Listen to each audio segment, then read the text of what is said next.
भारतनि बिसायख'थि आयोग बे बिसायख'थि आयोगा फाइनाल खुलुमबाय रायजोफोर फिथांखि ब्लग चेनेलावहाय नोंथांमोन बयखौबो बरायनानै लाग्रोनाय जाबाय। स' रायजोफोर आङो दिनैहाय जोंनि बर' हारिनि सोमोन्दैहाय सासे बर' हिसाबै फंनैसो बाथ्रा बेखेवनानै होनो सानदों। जोङो नुनो मोनदों रायजोफोर इलेक्शन कमिशननि सोमोन्दै। थ' इलेक्शन कमिशन बियाबखौहाय गोदान दाफुंनायनि सोमोन्दै बाथ्रा बुंबाय थादोंमोन। दा बे गोदान बियाबा निउ डिलिमिटेशनआ रिजाल्ट फैनायनि उनावहाय आरोबाव जोङो जेरैबायदि दाबिदोंमोन बेबायदि दाबिनायखौहाय मावफुंनानै होयिखौ नुनो मोनदों। दा जोङो नुनो मोनदों रायजोफोर आसाम सरकार आरो भारत सरकारा जोंनि बर' हारिनि गिदिर गोलाव दैदेनगिरिफोरनि खोथाखौहाय मानियाखै। मानो मानियाखै होननानै बुङोब्ला बड' ट्राइबेल्सखौहाय इन्डिया सरकार आरो आसाम सरकारा माब्लाबाबो मोजां नोजोरजों नाया आरो जोंनि बर' हारिखौहाय बिसोरो जौगानायखौ माब्लाबाबो हास्थाया। जोंनो साननानै नाय रायजोफोर 36 बोसोर दावहा नांसेयावबो दिनैसिमबो जोंनि बर' हारिनि गांनाय उखैनायखौ सुफुंनानै होआखै। बिसोरो जेब्लायबो गावसिनि आथिं सिङावहाय थाजानायखौहाय हास्थायो। जेब्लायबो बर' हारिखौहाय जौगानायखौ लुबैया। बेनिखायनो बिसोरो जोंनि बर'नि दैदेनगिरिफोरनि खोथाखौबो खोनासंनो होननानै साना आरो जोंनि बर'फोरनि दाबिनायखौबो बिसोरो मावफुंनानै होआ। स' नायलांदो रायजोफोर जोङो बे भिडिअखौबो नायनो गोनां आरो नोंथांमोन बर' रायजो राजा बयबो बुजिनो गोनां। दा जोंनि बर'निनो सासे आबसुनि दैदेनगिरि दिपेन बर' सारा मा बुंदों भिडिअखौहाय जोबजासे नायलांब्लानो जाबाय, अब्लानो बुजिगोन। अब्ला जोङो भिडिअखौहाय स्टार्ट खालामनोसै फै। भारतनि बिसायख'थि आयोग बे बिसायख'थि आयोगा फाइनाल डिलिमिटेशन बेनि जि डाटा बेखौ बिथांमोना फोसावदों आरो आसामनि जि समस्ति दाफामनाय जि हाबाफारि बे हाबाफारिनि गेजेरजों बिथांमोना मैया बेखौ फोसावनाय जों नुदों आरो बेखौ जोङो गोथौ आरो गुवारै गासै जिखिनि बिथांमोननि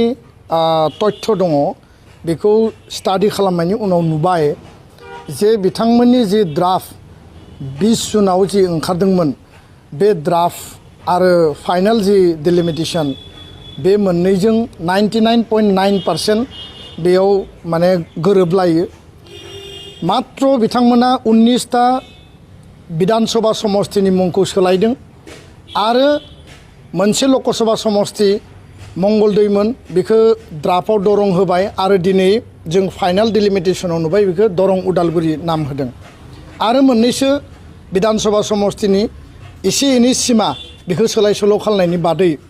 आसाम आरो बड'लेण्डनि बिटिआरनि रायजो राजाफोरनि जि हप्स एन्ड एसपिरेशन दंमोन, पलिटिकेल राइट्स आरो डेम'क्रेटिक राइट्सनि जि बाथ्रा दङमोन बेखौ टटेलि बिथांमोना जोगारनानै बिथांमोना जोंखौ गिनिपिग साजायदों हियारिंनि नामाव आरो लोगोसेनो बिथांमोना जोंखौ माने असनमान खालामदों आरो दिनै हियारिंआव जि बाथ्राफोरखौ बर'नि 13टा आफादफोरा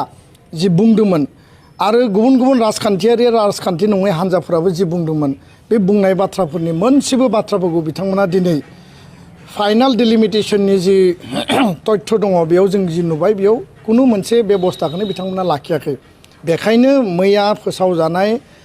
बिसायख'थि आयगनि जि डिलिमिटेशन जि फाइनाल बेखौ जों स्ट्रंलि रिएक्शन होदों, गोख्रों रावजों जों सोंखारियो आरो बेखौ जोङो मथे सन्तुष्ट नङा। बेखौ जोङो माने लानानै जोङो माने गोसोआव दुखु मोननाय आरो जोंनि फारसे जि बिसायख'थि आयगनि माने नासयनाय बेखौ जोङो मोनदांदों। दा बेखायनो दुलाराय बर' फरायसा आफादा गासै बर'नि माहारियारि आफादफोरखौ लानानै जोङो बिनि सायाव गोथौयै गुवारै सावरायफिनगोन। बाथ्राया जाहैबाय जे आसामनि जि समस्ति दाफामनाय दुलाराय बर' फरायसा आफाद, बर'नि माहारियारि आफादफोर गासै ज' लोगो नांनानै जों बिथांमोननो मेम'रेन्डाम होदों। ड्राफ्ट ओंखारनायनि उनाव जों बेखौ स्टाडि खालामदों आरो जोङो बिथांमोननो मेम'रेन्डाम साबमिट खालामनानै जेब्ला हियारिंआव फैदोंमोन माने 19, 20, 21 आरो बे 19 तारिखआव जुलाइआव बिथांमोनखौ लोगो हमनानै जोंनि दाबिखौ होदों। गिबि दाबिया जाबाय जे 2003 सनाव बिटिसि सुक्ति जि 10 फेब्रुवारियाव जादों बिनि 4.7 क्लियारलि मेनसन दङ जे जेलानो एसेम्बलि आरो पार्लियामेन्टखौ दाफामनाय जागोन बे डिलिमिटेशननि टाइमाव संबिधानिक प्रभिजन कन्स्टिटिउसनेल प्रभिजननि आधाराव बेयाव डिलिमिटेशना जागोन आरो बेखौ बिथा खालामनानै 2007 सननि जि डिलिमिटेशन कमिशन माने 1/2002 नि आधाराव 2007 सननि जि ड्राफ्ट बे ड्राफ्टआव क'क्राझार आरो उदालगुरि बेयाव स्पष्टयै लिरनाय दङ। दा बेबायदियैनो दुलाराय बर' फरायसा आफादा जों जि दाबि लाखिदों जे क'क्राझारा एसटि जानांगौ उदालगुरिया अपेन जागोन बियो नाथाय जोंनो आलादायै बिटिसिनि सिङाव मोननै लकसभा समष्टि जोंनो नांगौ आरो बे लकसभा समष्टिखौ जों बुंदों जे 15टा विधानसभा समष्टिनि जिहेतु 9टा विधानसभा समष्टिखौ क'क्राझार एसटिआव हरबाय 6टा विधानसभा समष्टि तामुलपुर आरो उदालगुरि जिल्लानि जि मोनद' विधानसभा समष्टिखौ लोगो खालामनानै बा जथायनानै दिफुखौ जेरैबायदि खालामदों करिमगन्जखौ जेरैबायदि खालामदों बेयाव दानो हायो आरो प्रयोजन जायोबा बाक्साखौ जोङो बेयाव लाबोदेरनानैबो बयबो बुंदों नाथाय दिनै बेखौ खालायाबासिनो मंगलदै जि लकसभा दङमोन बेखौ ड्राफ्टआव सोलायनानै होबाय दरं नाम किन्तु उदालगुरि तामुलपुर कामरुप आरो दरं मोनब्रै जिल्लाखौ दाजाबनानै 6 शिड्युल नन 6 शिड्युल बेयाव कन्स्टिटिउसनेल प्रभिजनखौनो माने कमप्लिटलि ब्रेक खालामनानै बिथांमोना बेखौ जथायनानै दादों आरो दिनै दरं नामखौ सोलायनानै रायजो राजानि दाबि दावा बयनिबो आन्दलन जोंनि दाबि बेफोरखौ नोजोर बोनानै बिसोर जास्ट सन्तुष्ट खालामनो थाखायल' उदालगुरिखौ दाजाबनानै होदों किन्तु बे नाम सोलायनानै जोंनि संबिधाना जोंनि पलिटिकेल राइट्स आरो जोंनि 6 शिड्युलनि जिखिनि प्रभिजन जोंनि जि फान्डामेन्टेल राइट्स बियो मालाबाबो प्रटेक्ट जाया आरो बेयाव जोंखौ माने गोबां माने रोखोम माने नारसिननाय नासयनाय आरो थगायनाय जादों होननानै आं स्पष्टयै बुङो। दा बेखायनो जोंनि जि दाबि दङमोन जे उदालगुरि समष्टि बिटिआरनि सिङाव बेखौ दानांगौ बेखौ बिथांमोना मानियाखै आरो बिथांमोना फालियाखै। गुबुन मोनसे बाथ्राया जाहैबाय जे 15टा विधानसभा समष्टिनि 10टा विधानसभा समष्टिखौ 6 शिड्युलनि प्रभिजन बायदियै रिजार्भ फर एसटि लाखिनांगौ होननानै जों बुंदों। सिगांनि समाव मोनद' दंखायो ड्राफ्टआव मोनद' ओंखारबाय आरो दिनै फाइनाल जि डिलिमिटेशननि जि तथ्य तालिकायाव जों नुबाय बेयावबो मोनद'खौनो लाखिदों मोनब्रै बारायनांगौनि जोंनि जि दाबि दङमोन बेखौ बिथांमोना एसेबो माने अट'नमास डिस्ट्रिक्ट काउन्सिलनि सिङाव आर्टिकल 330 आरो आर्टिकल 332 नि जि प्रभिजन दङ रिजार्भेशन फर शिड्युल ट्राइब बे बाथ्राखौ लानानै बिथांमोना कुनु मोनसे संबिधानिक इन्स्टिटिउसन संबिधानिक बडि बे इन्स्टिटिउसना दिनै संबिधान रक्षा खालामनायनि थाखाय हाबा मावाखै। दा बेखायनो बे जि मोननै जोंनि जि मुल दाबि दंमोन गाहाय दाबि दंमोन मोनसेबो दाबिखौ आय'गा दिनै बिथांमोना बेखौ खोनासंनानैबो बिथांमोना दिनै मानिनानै लायाखै आरो फाइनाल डिलिमिटेशनाव ओंखाराखै बेखौ जों खुद्रिदों दुखु मोनदों आरो जों स्ट्रंलि बेखौ जोङो माने रिएक्सन खालामदों। बाथ्राया जाहैबाय जे बिथांमोना बुंदों जे मोनफ्रोमबो स्पष्ट बाथ्राखौ बिथांमोना लाखिदों मोनबा गाइडलाइन आधार होदों संबिधाननि आधाराव आरो संबिधानिक इन्स्टिटिउसन हिसाबै जों संबिधाननि आयेननि नियमनि आधाराव खामानि मावगोन होननानै हियारिंआव अनुप कुमार पान्डे बिथाङा जोंनो बुंदोंमोन इलेक्सन कमिशनारा किन्तु जों नुबाय जे दिनै बिथांमोना कन्स्टिटिउसनेल एन्ड लिगेल प्रभिजन 1 नाम्बाराव होदों जग्राफिकेल माने बाउन्डारिनि बाथ्रा बुंदों पपुलेशन डेन्सिटिनि बाथ्रा बुंदों एडमिनिस्ट्रेटिभ इउनिटनि बाथ्रा बुंदों जिफोर मोनबा आधारखौ लाखिदों एडमिनिस्ट्रेटिभ इउनिट हिसाबै बिटिआरआ 6 शिड्युल बे आलादा नन बिटिआरजों बे सरजाब जाया जग्राफिकेल बाउन्डारि हिसाबैबो जोंहा आलादा आरो पपुलेशन डेन्सिटिखौ नायोबाबो दिनै जोङो माने 12 लाख 15 लाख पपुलेशना जोंहा क'क्राझार एसटिखौ बाद होनानैबो उदालगुरि जि प्रप'ज जोंनि जि दाबि दंमोन बेयाव बे पपुलेशना मिट जायो किन्तु दिनै जों नुबाय बिथांमोना कन्स्टिटिउसनेल प्रभिजन 6 शिड्युलखौ मानियाखै एडमिनिस्ट्रेटिभ इउनिटखौबो भायलेसन खालामबाय पपुलेशन पेटार्नखौबो भायलेसन खालामदों जग्राफिकेल बाउन्डारि भायलेसन खालामदों टटेल मोनबा फिचारखौ नामावल' होनानै बिथांमोना कार्यकरि खालायाबासिनो जोंखौ भायलेसन खालामदों। बेखायनो दुलाराय बर' फरायसा आफादा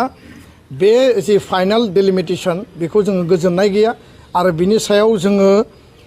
गोथौयै गुवारै जोंनि गासै माहारियारि आफाद राजखान्थियारि गौथुम बिटिआरआव जिफोर दङ बिथांमोनजों जों सावरायफिनगोन बिथांमोननि मतामत लागोन कनस्टिटिउसनेल जायफोर एक्सपार्ट दङ बिथांमोननिफ्राय लिगेल एक्सपार्ट दङ बिथांनिफ्राय जों मतामत लागोन आरो आयेन आरो संबिधाननि आधाराव मा हाबाफारि लानांगौ बे बाथ्राखौ जोङो बिनि सायाव सिद्धान्त लागोन आरो लोगोसेनो फिसा फिसा बेबायदि जिखिनि जोंनि जि मोनथाय जोंनि जि अधिकार जोंनि जि संबिधानिक मौलिक अधिकारनि जि रैखाथिनि थाखाय जिखिनि बाथ्राफोर दङ बे बाथ्राफोरखौ जेला जोंखौ बन्सना खालामो जोंखौ जेला थगायो जोंखौ जेला खोमसियाव लाखिनानै हाबा मावो बिनि बेबायदि जाथाय आरो हाबाफारिनिफ्रायनो गिदिर सोमावसारनाय गिदिर रिएक्शन आरो गिदिर आन्दलनफ्रा जायो आरो बेखौ आङो स्पष्टयै बुंगोन लोगोसेयैनो फैबाय थानाय 2024नि जि बिसायख'थि दङ तामुलपुर आरो उदालगुरि मोनद' समस्तिनि सिङाव थानाय बर'जों गुबुन गुबुन हारिनि जि मोनसे एसपिरेसन दंमोन सिक्सदेलनि थागिबिफोरनि जि एसपिरेसन दंमोन बेखौ टटेलि भायलेसन खालामनायनि थाखाय जायफोरा दिनै बेयाव मोनसे सिमां नुदों बिथांमोना बिनि सायाव माने गोहोम गोलैगोन आरो जोंनि रिएक्सनखौ बिथांमोना थारैनो मोनगोन आं बे बाथ्राखौ दिनै स्पष्टयै बुङो दा बेखायनो फाइनाल जि डिलिमिटेसन दङ बेखौ लानानै जों आरोबाव सावरायबावगोन आरो मा बेबस्था लानो हायो जों रायजो राजानि दल संगठननि मतामत लानानै हाबा मावलांनो थाखाय जोङो जेब्लायबो जों रेडि गोजोन्थों भिडिअनि गेजेरजों जों मिथिनो मोनबाय रायजोफोर दा जोंनि बर' हारिया जेरैबायदि हास्थायदोंमोन बेबायदि आरोबाव जायाखिसै स' रायजोफोर जेसेखि बुङा बाथ्राया जोबा बेनिखायनो आं बेसेखिनिखौहाय बुंनानै बेयावनो फोजोबनो सानबाय नोंथांमोननि थाखाय गोरोन्थि जादोंब्ला आंखौ निमाहा हो आरो जुदि नोंथांमोना आंनि चेनेलाव गोदानब्ला भिडिअखौ हाजासे शेयार खालामनानै हो जेन' बयबो फरायनानै बा भिडिअखौ खोनासंनानै बुजिनो हानाय बायदि गोजोन्थों बर' हारि जै जाथों जै बर' हारि